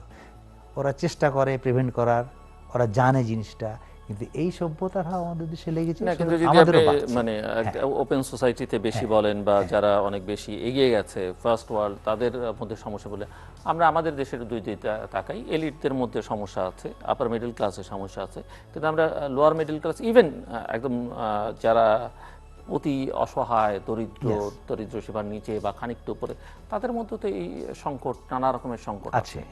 আপনি মানসিক স্বাস্থ্যের সঙ্গে আপনারা আরো ডিটেইলে ভালো বলতে পারবেন, কিন্তু তাদের মধ্যেও ড্রাগসের সমস্যা আছে, তাদের মধ্যেও ডিপ্রেশন আছে, সেটা হুইচ ইজ ভেরি ন্যাচারাল। তাদের মধ্যেও তাদের পরিবার টিকছে না, সংসার টিকছে না, তাদের মধ্যেও যেগুলো আমাদের সোসাইটি বা ভ্যালু যে কাভার করেন, আমরা বলি যেগুলো ঠিক না, পরকীয়া বলেন, অন্য যা বিষয় বলেন, সেগুলো হর হামেশা উপরের ক্লাসে হয়তো একরকম ভাবে হচ্ছে, নিচের ক্লাসের চিত্রটা আরেক রকম। কিন্তু আমি তো মানে আমার যেটুকু খোঁজ খবর আমি রাখি, তাতে আমি কোনো পার্থক্য দেখতে পাই না। আসলে হচ্ছে কি, এই সংকটটা কোথায়? হ্যাঁ, ফ্যাক্টরগুলো এরকম যে ড্রাগ নিজস্ব একটা ক্ষমতা আছে, ব্যক্তির একটা গঠন আছে, গড়ন আছে, সোসাইটি আছে। আপনি একটু বললেন পিয়ার প্রেশার অত্যন্ত গুরুত্বপূর্ণ জিনিস। অনেক ছেলে মেয়ে আছে, শুধু একটা সময় আসে যখন অ্যাডোলেসেন্স, যেটা কৈশোর, এই সময় আপনি দেখবেন অনেক পরিবর্তন হয় কিশোরদের মধ্যে। তার ব্যক্তিত্বে পরিবর্তন হয়, তার ব্যক্তিত্ব ডেভেলপ করে, তার অহং ডেভেলপ করে। তখন দেখা গেলো বাবা মাকে ভালো লাগছে না তার, তখন তার বন্ধুই সব, এবং বন্ধুর প্রভাবটা এত মাত্রায় বেশি থাকে, তখন এই পিয়ার প্রেশারে সে কিন্তু ও বন্ধু করছে একটা নেশা, শুধু আমাকে করতে হবে, এতে গেলো তার বিষয়। কিন্তু আনফর্চুনেটলি এক একটা ড্রাগ এক এক রকম, সেটা একটা ব্যাপার। যেন আমরা এমনও দেখেছি যে বলা হয় যদি পিওর হিরোইন কেউ খায়, ইভেন একটা ডোজে সে আসক্ত হতে পারে। শুধু এটা ড্রাগের ফ্যাক্টর গেল। এবার এনভায়রনমেন্টের ফ্যাক্টর আমি যদি বলি, যে সে কোন এনভায়রনমেন্টে বড় হচ্ছে। দেখেন, আজকে আমি আমার ছোটোবেলার কথাই যদি জিজ্ঞেস করি, আপনার ছোটোবেলার কথা দেখেন, যে আমাদের সোসাইটিটা একটা অন্যরকম ছিল। আমরা কিন্তু বাড়ির পাশের লোকটা গার্জেন ভাবতাম, গ্রামের যে কোনো প্রবীণ ব্যক্তিকে ভাবতাম ইনি আমার গার্জেন, ওখানে সিগারেট খাওয়া যাবে না, খারাপ। এটা তো এখন আর নাই, নিজের গার্জেনকে মানে না, অন্য বাড়ির পাড়ার বা মহল্লার যদি কোনো অভিভাবক প্রবীণ ব্যক্তি কিছু শাসন করতে যায়, উল্টো ফল হবে। এই যে মূল্যবোধ বা এই যে একটা সামাজিক প্রেক্ষাপট বা এই জিনিসগুলো অনেকটা উঠে গেছে, সুতরাং সমাজে অনেকখানি দায়ী হয়ে গেছে। এইসব মিলিয়ে কিন্তু টোটাল চিত্রটা এরকম হয়ে গেছে বলে আমার যেটা মনে হয়। আমি একটু প্রথমে একটু অন্যভাবে একটু বলতে চাই, মানে যে আমরা যে 17% কথা বলছি বা 2 কোটির কথা বলছি, এটা কিন্তু ওয়েস্টার্ন কান্ট্রিতে আরো বেশি।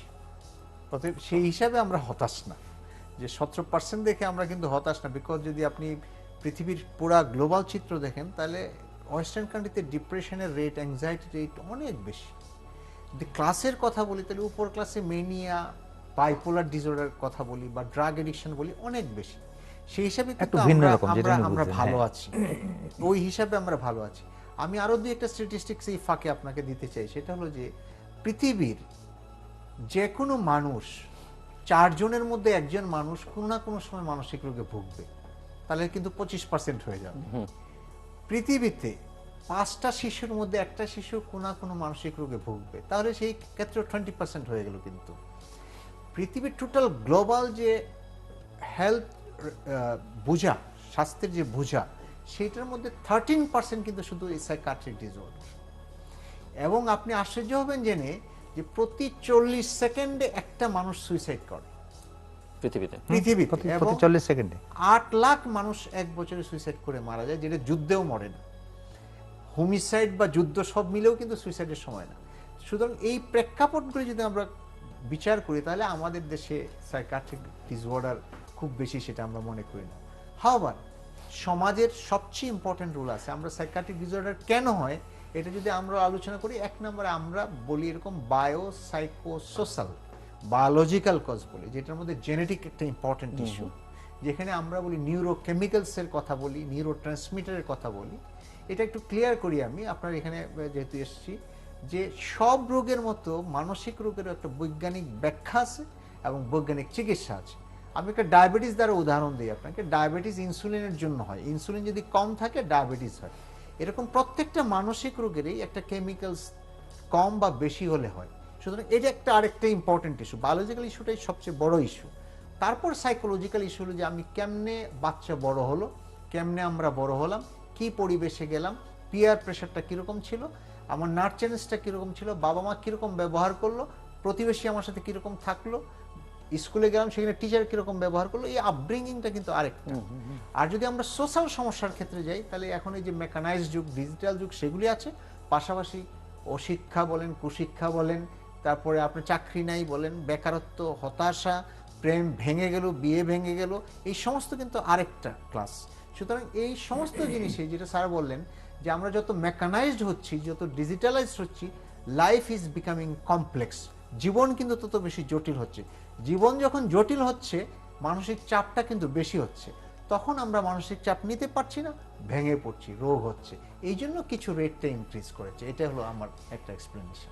সো সামগ্রিকভাবে আমি আপনার কাছে মনে হয় একটু শুনতে চাই যে আমাদের দেশের এই যে মানসিক স্বাস্থ্য সুরক্ষার জন্য বা উন্নয়নের জন্য স্ট্রাকচার কি আছে, মানে ফ্যাসিলিটিস বা চিকিৎসক, বিশেষজ্ঞ, হসপিটালস, কি কি সুবিধা আছে মানুষের জন্য আছে? এটা অত্যন্ত গুরুত্বপূর্ণ প্রশ্ন। এটি আমাদের বিরাট একটা সমস্যা বলতে পারেন যে, এবং যে কোনো জায়গায় বাংলাদেশের যে কোনো প্রান্তে যদি কেউ কোনো পরিবারের কেউ মনে করেন যে তার পরিবারের কেউ একজন অসুস্থ, তাকে নিয়ে কার কাছে যাবে প্রথম, কোথায় যাবে, কিভাবে যাবে?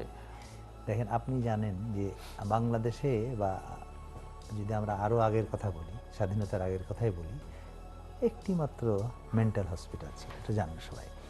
আপনি এখনও দেখেন নোয়াখালীর কোনো চর অঞ্চল থেকে একটা লোক গত 30 বছর ধরে সে মেন্টাল হসপিটালে যায়, সে জানেই না যে ঢাকাতে বা মেডিকেল কলেজগুলোতে মেন্টাল ইলনেস চিকিৎসা হয়, মানসিক রোগ চিকিৎসা হয়। এদের অ্যাওয়ারনেসটা কত ইম্পর্টেন্ট জিনিস। আচ্ছা, এখন আমাদের যেগুলো আছে সুবিধা, এখন সরকারিভাবে কিন্তু প্রতিটি মেডিকেল কলেজেই মানসিক স্বাস্থ্য ইউনিট আছে, এবং কম হলেও একজন অন্তত সাইকিয়াট্রিস্ট আমরা দিতে পেরেছি। যেটা আপনাকে বললাম যে আমাদের 260 জনের বেশি নয়, ন্যাচারালি ঢাকাতে বা বড় শহরগুলো বেশি থাকে। আচ্ছা, এর সাথে সাথে প্রাইভেট যে মেডিকেল কলেজগুলো আছে সেখানেও কিন্তু কিছু সাইকিয়াট্রিস্ট কাজ করছে। গলদটা কোথায় জানেন? গোড়ায় গলদ হচ্ছে এই যে আমাদের মেডিকেল শিক্ষা ব্যবস্থাতেই গলদ ছিল, যেটা এখন আমরা বুঝতে পারছি, সরকারও উপলব্ধি করতে পারছি, যে আমরা যখন মেডিকেলে একটা ছেলে ভর্তি হয়, সে মেডিসিন পড়ে, সার্জারি পড়ে, গাইনি পড়ে, অনেক কিছু পড়ে, কিন্তু রোগের হিসাব যদি আপনি দেখেন সাইকিয়াট্রিক রোগ কিন্তু কম নয়। একটা বড় অংশ যারা মানসিক রোগে ভুগছে, এবং এই রোগে ভোগার কারণে সে বিরাট ক্ষতি করেছে সমাজের। যে বলল বিকেট আছে যে এই যে বোঝা ডালি বলে, এই বোঝা আগামী 2030 সালের মধ্যে 1 নম্বর হবে ডিপ্রেশনের কারণে।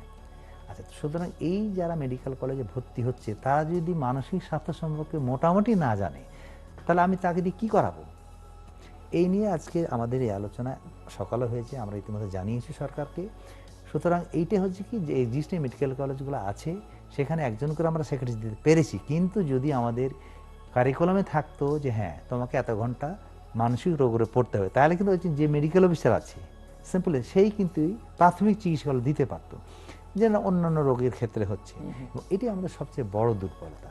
আজকে আমরা সেই বিষয়ে অনেক হচ্ছে আলাপ, আমরা ওপরে পলিসি মেকারদের সাথে আলাপ করেছি, হয়তো আমরা এটা পেয়ে যাবো অচিরেই, যে টোটাল কারিকুলামই একেবারে গোড়াই চেঞ্জ করতে হবে।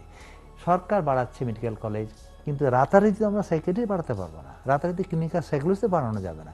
আমাদের দুটো কাজ যেটা আমরা দ্রুত করতে পারবো সেটা হচ্ছে কি, একটা আমাদের যারা 48,000 মতো মেডিকেল অফিসার আছে যারা গ্র্যাজুয়েট ডক্টর, স্পেশালিস্ট নয়, তাদেরকে আমরা ট্রেন আপ করতে পারবো এবং ইতিমধ্যে প্রায় 10-12 হাজার ট্রেনিং হয়েছে, এটা ডাব্লিউএইচওর সাহায্যে হচ্ছে, আরও কিছু সংস্থার সাহায্যে হচ্ছে, তারা কিন্তু সার্ভিস দিতে পারছে, কিন্তু এটা খুবই কম।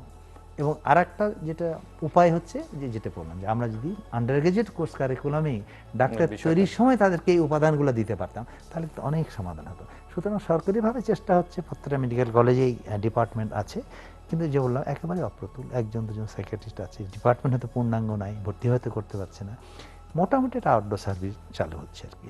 প্রফেসর ইসলাম, সামগ্রিকভাবে পরিস্থিতির উন্নয়ন করবার জন্য কি কি পরামর্শ আছে, মানে সামাজিকভাবে, পারিবারিকভাবে, ব্যক্তিগতভাবে, রাষ্ট্রীয়ভাবে? ধন্যবাদ আপনাকে। আসলে এটাই সবচেয়ে বড় ইস্যু, আজকে এটা নিয়ে সবচেয়ে বেশি কথা বলা প্রয়োজন।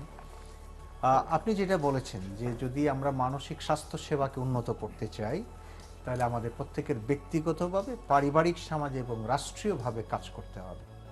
ব্যক্তিগতভাবে সেই কাজটা শুধু আমি সাইকিয়াট্রিস্ট বা আমি মনোরোগ বিশেষজ্ঞ হিসেবে করলেই হবে না, আমাদের মতে বা প্রত্যেকটা মানুষকে অ্যাওয়্যার হতে হবে, সচেতন হতে হবে যে মানসিক রোগ এই একটা জিনিস, মানসিক রোগ একটা বৈজ্ঞানিক রোগ এবং বৈজ্ঞানিক বিশ্লেষণ আছে, বৈজ্ঞানিক চিকিৎসা আছে, এইটা সবার কাছে পৌঁছাতে হবে। প্রত্যেক মানুষের কাছে যদি এটা পৌঁছানো যায় তাহলে কিন্তু আমাদের অর্ধেক কাজ হয়ে গেল, অ্যাওয়ারনেস বেড়ে গেল। এবং এইটার জন্য আমরা শুধু কাজ করলে হবে না, সরকারকে করতে হবে। এটার জন্য দেখেন শিক্ষা মন্ত্রণালয় করতে পারে, শিক্ষা মন্ত্রণালয় কিন্তু ওই যে 5, 6, 7 থেকে কিন্তু একটু পড়া দিতে পারে, সাউন্ড হেলথ সাউন্ড মাইন্ড, সুস্থ মন সুস্থ মানুষ, এটার কিন্তু একটু নিচে থেকে একটু পড়িয়ে দিতে পারে। তো কলেজ লেভেল একটু কিন্তু পড়াতে পারে, কলেজ লেভেল কিন্তু ড্রাগ সম্বন্ধে আমরা একটু পড়াতে পারি, তাহলে কিন্তু একটা লাভ হলো, এই অ্যাওয়ারনেসটা ডেভেলপ করলো। আমার যদি মাদ্রাসার সেই হুজুরকে বা যিনি ধর্মীয় শিক্ষক আছেন, মসজিদের নামাজ পড়ান তাকে, বা গ্রামের মাতাব্বর সাহেবকে বা জনপ্রতিনিধিদেরকে অ্যাওয়্যার করতে পারি, তাহলে কিন্তু সবার দূরগড়ায় পৌঁছে যাবে জিনিসটা। এইটা কিন্তু ইম্পর্টেন্ট, এটা শুধু আমি পারবো না, এটার জন্য সরকার তো লাগবেই, তার সাথে সাথে এনজিওরা যারা কাজ করে তাদেরকে কিন্তু এটা লেভেলে কাজ করতে হবে। এবং এই সাথে সাথে আমাদেরকে কুসংস্কারগুলি ভাঙতে হবে, এবং আমরা সবাইকে যদি সম্পৃক্ত করতে পারি তাহলেই শুধু কুসংস্কার ভাঙবে, নাহলে কিন্তু কুসংস্কার ভাঙবে না। এবং কুসংস্কার যতদিন না ভাঙবে ততদিন কিন্তু মরিচ পোড়া, নাকের মধ্যে মরিচ দিয়ে, চোখে মরিচ ঢোলে বা চুল কেটে দিয়ে মাথায় পানি ঢেলে কিন্তু চিকিৎসা করতে থাকবে। এবং এটাতে দেখেন একটা লোক মানসিক রোগে ভুগছে, তার মানসিক চাপ, মানসিক কষ্ট, তার মধ্যে তাকে এই সমস্ত করে কিন্তু তাকে ভেঙে দেওয়া হচ্ছে টোটালি, সে কিন্তু টোটালি কলাপস করে যাচ্ছে এবং তার জীবন এবং জীবিকা সব হ্যাম্পার হচ্ছে, মানবিক দিকটাও কিন্তু এখানে সম্পূর্ণভাবে উপেক্ষিত হচ্ছে, একজন নিগৃহীত হচ্ছে আরো বেশি করে চিকিৎসার বদলে। সুতরাং এই কুসংস্কার ভাঙতে হলেও শুধু আমরা সাইকিয়াট্রিস্টরা পারবো না। আজকে আপনার কাছে এখানে এসেছি যে এই কথাগুলি যে যারা শুনবেন তারা যেন এই ব্যাপারে সচেতন হন। এটা শুধু আপনি জনস্বাস্থ্য যারা আছে তারা, তারপর স্থানীয় সরকার, শ্রম মন্ত্রণালয়, শিক্ষা, স্বাস্থ্য, সব মন্ত্রণালয় মিলে কিন্তু এগুলি কাজগুলি করতে হবে, এনজিওরা করতে পারে। আরেকটা জিনিস স্যার যে ইস্যুটা তৈরি করেছেন, এই স্বাস্থ্য সেবাটা দিতে হলে কিন্তু প্রাথমিক স্বাস্থ্য সেবা যেটা সেখানে উন্নত করতে হবে, সেটা হলো ইউনিয়ন লেভেলে, কমিউনিটি হসপিটাল। গভর্নমেন্টের কমিটমেন্ট আছে SDG, সাস্টেইনেবল ডেভেলপমেন্ট গোল, সেখানে কিন্তু বলা হয়েছে সবার জন্য সুস্বাস্থ্য নিশ্চিত করতে হবে, সুতরাং মানসিক স্বাস্থ্য নিশ্চিত করতে হবে। সেই প্রাইমারি হেলথ কেয়ারে যারা কাজ করেন, কমিউনিটি সার্ভিসে যারা কাজ করেন, তারা তো ওরিয়েন্টেড না। স্যার যেটা বললেন আপনি শুনে আশ্চর্য হবেন যে সাইকিয়াট্রিতে যে কারিকুলামটা আছে আমাদের আন্ডার গ্রাজুয়েট লেভেলে, সেখানে একজন টিচার সাইকিয়াট্রি ভাইবা বোর্ডে বসেন না, সেখানে একটা কোশ্চেন না, সাইকিয়াট্রি একটা লাইন না পড়ে উত্তরানো সম্ভব। এরকম অবস্থাতে তো ইউ ক্যানট এক্সপেক্ট যে এই সেই ডাক্তার প্রডিউস করে আপনি চিকিৎসা দিয়ে দিবেন। বাট আমরা কিন্তু আপনাকে বলেছি যে 2 কোটি মানুষ, 1/6 অফ দ্য পপুলেশন সাইকিয়াট্রিক রোগে ভুগছে। তাহলে যদি কারিকুলামটা চেঞ্জ না করে যায় তাহলে কিন্তু লাভ হচ্ছে না। আমাদেরকে ডিস্ট্রিক্ট হসপিটালগুলিতে সাইকিয়াট্রি ওয়ার্ড খুলতে হবে, তা নাহলে কিন্তু মানুষ চিকিৎসাটা নিতে পারবে না। মানুষ তো শুধু অ্যাওয়্যার হলো কিন্তু লোক পেলো না, ওয়ার্ড পেলো না, তাহলে চিকিৎসা নিবে কোত্থেকে? এই ডিস্ট্রিক্ট হসপিটালগুলিতে করতে হবে। এবং যেগুলি বিভাগীয় শহর আছে এগুলিতে কিন্তু মেন্টাল হসপিটাল স্থাপন করতে হবে, বিকজ এই জনগোষ্ঠীর যদি চিকিৎসা দিতেই হয় তাহলে কিন্তু এগুলি করতে হবে। কারণ আমরা মাত্র এখন 94% মানুষ চিকিৎসা সুবিধা নিতে পারে না, সাইকিয়াট্রির 94% নিতে পারছে না, মাত্র 6 ভাগ বা 8 ভাগ নিতে পারে চিকিৎসা। তাহলে এই বাকি যদি সবাই আসে চিকিৎসা নিতে, আমরা কোত্থেকে দিব? তাহলে হসপিটাল এস্টাবলিশ করতে হবে। তাহলে তার জন্য কি করতে হবে? বিশেষজ্ঞ তৈরি করতে হবে, ইনস্টিটিউট বানাতে হবে। অর্থাৎ প্রত্যেক লেভেলে কিন্তু আমাদের কাজ করার প্রয়োজন আছে। আজকে ইলেকট্রনিক্স এবং প্রিন্ট মিডিয়া এখন অনেক কাজ করছে, সচেতনতা বাড়ানোর জন্য কাজ করছে, কিন্তু রাষ্ট্রীয় পর্যায় থেকে কিন্তু এগুলি এনশিওর করতে হবে। গভর্নমেন্ট ইজ কমিটেড, বাট এটা নিয়ে এগিয়ে নেওয়ার জন্য মনে হয় আরও সক্রিয়, সবার থেকে সক্রিয় অংশগ্রহণ এবং সবারই কাজ করার প্রয়োজন বোধ। প্রফেসর চৌধুরী, আমরা করে শেষের দিকে। হ্যাঁ, আমি একটু শেষে ওনার একটু সাপ্লিমেন্ট করে দেখেন যে আজকে আমরা 2 কোটি মানুষ মানসিক রোগে আক্রান্ত। কতটা দুর্ভাগ্যজনক যে 90% বা 94% যারা চিকিৎসার আওতায় নাই। এই কারণটা কি? এই যে একই কারণ, স্টিগমা আছে, কুসংস্কার আছে, সচেতনতা আনায় অভাব আছে, এবং সর্বোপরি আমরা অ্যাভেলেবল করতে পারছি না চিকিৎসা। এবং দেখেন এই যারা 10% চিকিৎসা নিচ্ছে তার মধ্যে হয়তো 30-35 ভাগ তারা কিন্তু ডাক্তারের কাছে যায়, ভালো কথা, কিন্তু তারা ইয়েতে যায়, মানে মোটামুটি একটা ইয়ের কাছে যায়, কিন্তু তারাও সেই ডাক্তারগুলো তো আমাদের ওইভাবে প্রস্তুত না। সেইটাই আমি বলছিলাম যে এই যারা এমবিবিএস ডাক্তার আছে তাদেরকেও কিন্তু এই ট্রেনিংয়ের আওতায় আমাদের আনতে হবে। এটা অত্যন্ত গুরুত্বপূর্ণ বিষয়। হ্যাঁ, আমি মনে করি এটিও অনেকখানি ডেভেলপমেন্ট আমাদের হয়েছে যে অন্তত ডাক্তারের কাছে যাচ্ছে, সবাই ওঝা কবিরাজের কাছে যায় না, কিছু আছে যারা সরাসরি মানসিক স্বাস্থ্য কর্মীদের কাছে আসছে। তো এই যে পিকচার, এটাকে ভাঙতে গেলে আমাদেরকে কিন্তু ওই দুটো কাজ খুব গুরুত্বের সাথেই করতে হবে। এছাড়া আসলে এটা উত্তরণ সত্যিকার অর্থে খুব কঠিন হয়ে যাবে কাজটা। দর্শক, আমরা অনুষ্ঠানের শেষ প্রান্তে তৃতীয় মাত্রা সম্পর্কে আপনারা লিখতে পারেন ডাক, ইমেল, SMS এর মাধ্যমে, ইন্টারনেট, আমাদের অফিসিয়াল ওয়েবসাইট অথবা সোশ্যাল মিডিয়াতে যেসব পেজ রয়েছে সেই সব পেজে আপনাদের মতামত রাখতে পারেন। আর আপনাদের মতামত আমাদের অনুষ্ঠান তৃতীয় মাত্রায় আপনি দেখতে পাবেন প্রতি বৃহস্পতিবার এবং শুক্রবার বাংলাদেশ সময় রাত 2টোয়, সোমবার সকাল 11:30 এবং শুক্রবার দুপুর 1:30টায় দেখবার আমন্ত্রণ রইল। তৃতীয় মাত্রায় পরপর আপনি সামাজিক যোগাযোগ মাধ্যম ফেসবুকেও সরাসরি দেখতে পারেন। ফেসবুকে এখন তৃতীয় মাত্রা লাইভ স্ট্রিমিং হচ্ছে। আর iOS ডিভাইস থাকলে আপনি অ্যাপ স্টোর থেকেও তৃতীয় মাত্রা অ্যাপটি ডাউনলোড করে নিতে পারেন তৃতীয় মাত্রা দেখবার জন্য এবং অনুষ্ঠান সম্পর্কিত তথ্যাদি জানবার জন্য। ব্রিগেডিয়ার জেনারেল অধ্যাপক আজিজুল ইসলাম এবং প্রফেসর ডক্টর মোহাম্মদ ওয়াজিল আলম চৌধুরী, অসংখ্য ধন্যবাদ এই আলোচনা শুনবার জন্য। দর্শক, গতকাল বিশ্ব মানসিক স্বাস্থ্য দিবস গেছে এবং সেই উপলক্ষকে কেন্দ্র করি দুজন মানসিক স্বাস্থ্য বিশেষজ্ঞ আমার সঙ্গে এই আলোচনায় যোগ দিয়েছিলেন এবং এবারকার প্রতিপাদ্য বিষয় সবার জন্য মানসিক স্বাস্থ্য এবং অধিক বিনিয়োগ, অবাধ সুযোগ। স্বাস্থ্যের বিনিয়োগটা খুবই জরুরি জনস্বাস্থ্যের ক্ষেত্রে। আমরা তো কোভিড-19 সেটি প্রমাণ করে দিয়েছে এবং ওনারাই বলছিলেন যে ওয়ার্ল্ড হেলথ অর্গানাইজেশনের বিবেচনা অনুযায়ী বা বক্তব্য অনুযায়ী স্বাস্থ্য মানে শুধুমাত্র শারীরিক স্বাস্থ্য নয়, মানসিক স্বাস্থ্য, সামাজিক স্বাস্থ্য। কাজেই সব ধরনের স্বাস্থ্যের সুরক্ষা না দিতে পারলে আসলে কোনো একটিকে অগ্রাধিকার দিলে অন্যটিকে গুরুত্বহীন মনে করলে আসলে সংকটটা থেকেই যাবে। এবং ওনারাই তথ্যপাত্র দিয়ে বলছিলেন যে বাংলাদেশে 2 কোটি মানুষ, অন্তত 2 কোটি মানুষ মানসিক স্বাস্থ্যে, মানসিক অসুস্থতায় ভুগছে এবং তার মধ্যে আবার ওনারা বলছেন বিনিয়োগটা কেন দরকার। ওনারাই বলছেন এই 2 কোটির মধ্যে শতকরা 90 থেকে 94 ভাগ চিকিৎসার আওতায় নেই, মাত্র 6 থেকে 10 ভাগ মানুষ চিকিৎসার আওতায়। কাজে সংকটটা অনেক ভয়াবহ। সেই সংকট মোকাবেলা করবার জন্য আসলে আমাদের অবকাঠামো থেকে শুরু করে শিক্ষা ব্যবস্থায় আমূল পরিবর্তন আনতে হবে। আমরা আশা করব যে নীতি নির্ধারকরা সেই সব বিষয়গুলোতে অত্যন্ত গুরুত্বের সঙ্গে বিবেচনা করবেন। দর্শক, আমাদের সঙ্গে থাকবার জন্য অসংখ্য ধন্যবাদ। আপনাদের সবার জন্য শুভকামনা।